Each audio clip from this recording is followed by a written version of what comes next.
یہ سیاست کیا ہے؟ یہ شاید جو بتانا ہے ہوگا معلوم ایسا نہیں، لیکن اگر یہ 150 لوگ بیٹھے ہیں 150 لوگ بیٹھے تو اس میں سے شاید 20 لوگ ہی بتا پائیں، لیکن یہ سب تاریخ اپنے جمعہ کو زندہ رہا بتاؤ.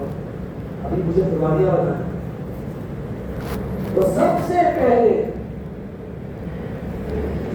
1757 سب سے پہلے 1757 پلاسی کے میدان میں جب انگریز ہندوستان میں آیا تو سب سے پہلے اس کی جو جنگ ہوئی 1757 میں پلاسی کے میدان میں نواب سراج الدولہ صاحب رحمت اللہ علیہ نواب صاحب کی فوج سے مقابلہ ہوا، اور نواب صاحب نیک تھے، اللہ والے تھے، ان کی آرمی بھی بڑی مضبوط تھی، ان کی فوج بھی بڑی مضبوط تھی، لیکن کہنا پڑتا ہے بڑے دکھ کے ساتھ کہ کچھ اپنوں کی غداری کی وجہ سے اور اپنوں کی جو یہ مسلمانوں کے ساتھ اور انگریزوں کے ساتھ چاپلوسی کی وجہ سے اور غداروں کی اور منافقت کی وجہ سے نواب صاحب کو ہار کا سامنا کرنا پڑا. ورنہ نواب صاحب کی فوج بڑی مضبوط تھی، وہ بڑے اللہ والے تھے، ہارنے والے نہیں تھے. آج بھی اسلام کو اور مسلمانوں کو جتنا اپنوں سے نقصان پہنچتا ہے اتنا غیروں سے نہیں پہنچتا. اسی لیے میری یہ بات یاد رکھے، حضرت جی مولانا یوسف صاحب محمد یوسف صاحب رحمۃ اللہ علیہ فرمایا کرتے تھے اس امت کی کھیتی کو پہلے اپنوں نے کاٹا، پھر کٹی کٹائی کھیتی کو غیروں نے کاٹا. معمولی بات نہیں. آپ جتنا بھی آج جو ہمیں نقصان ہے، مجھے کل ہمارے ممبئی کے ساتھی کا فون آیا، اس نے اچھا کی تو وہ بڑا اداس بات کر رہا، بولے مفتی صاحب بڑا خوشی ہو گئی، کیا ہوا؟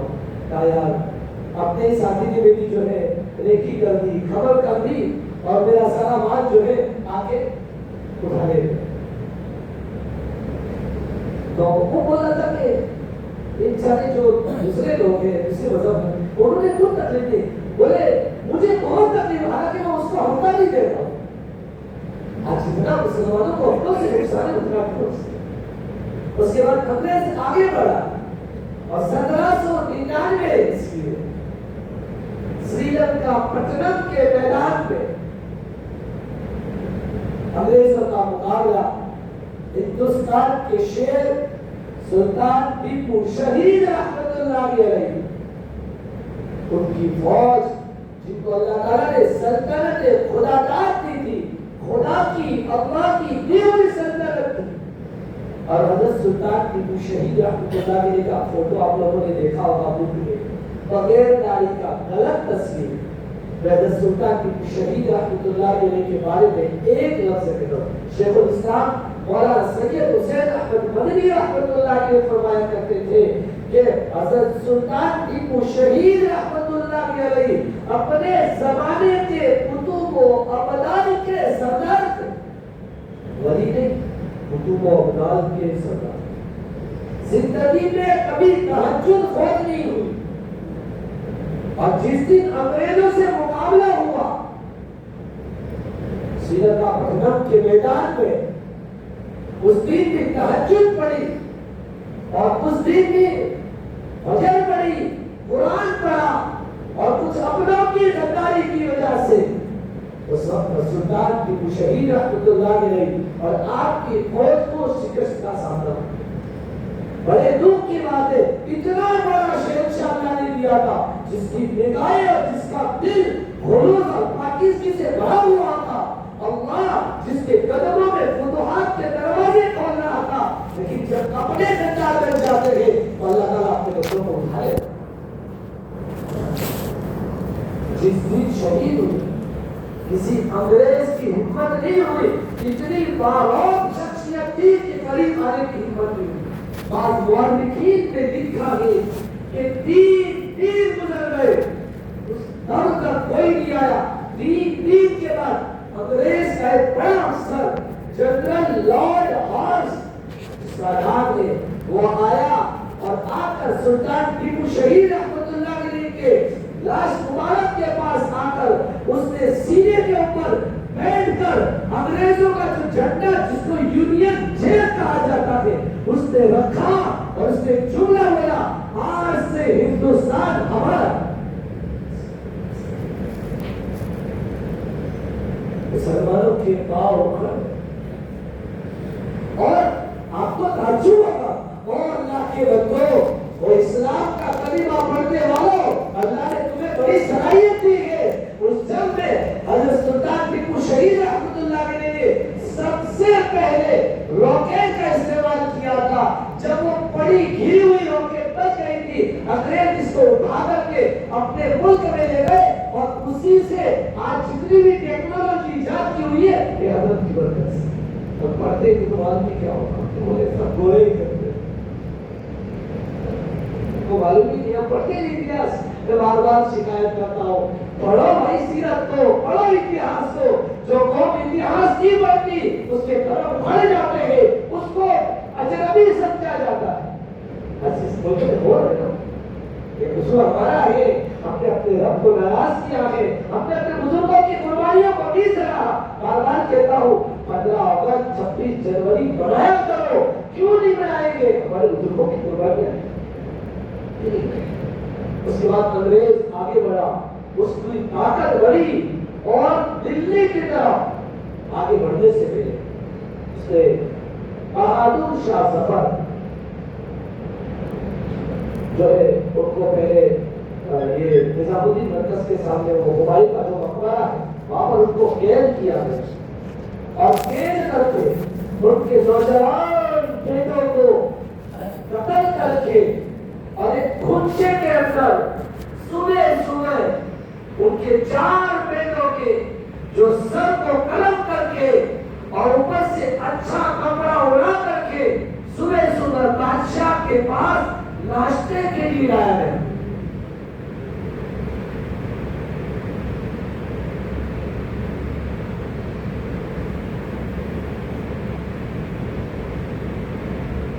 تو یہ دھوکہ دینے کے لیے کہ بادشاہ جو ہے یہ ناشتہ آیا ہے.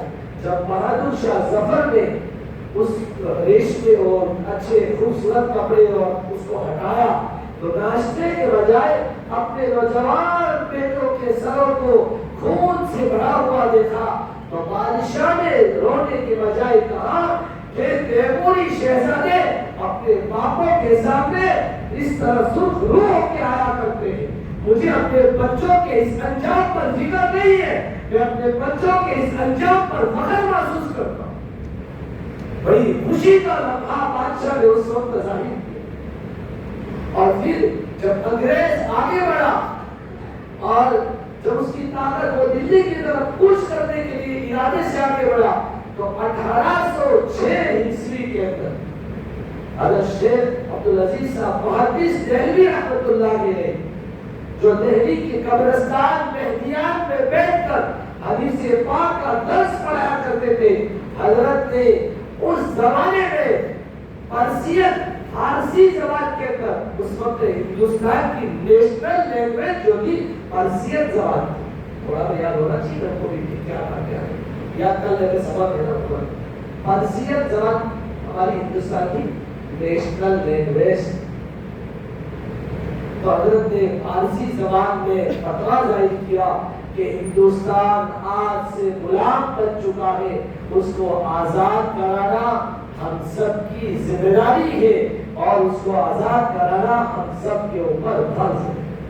حضرت کے فتوے سے ایسی آگ ملک میں لگ گئی اور ایسا شور برپا ہو گیا کہ لوگوں میں انگریز کے خلاف کھڑے ہونے کی طاقت پیدا ہو گئی اور لوگوں میں ہمت آ گئی کہ اب سے ہمیں ہندوستان کو آزاد کرنا. پھر یہ تحریک اور یہ جو ہے محنت چلتے چلتے چلتے 1857 عیسوی میں وہ جنگ ہوئی جس کو ہم بیان کرنے سے نہ سکتے. اور اس وقت ایسا قتل عام ہوا.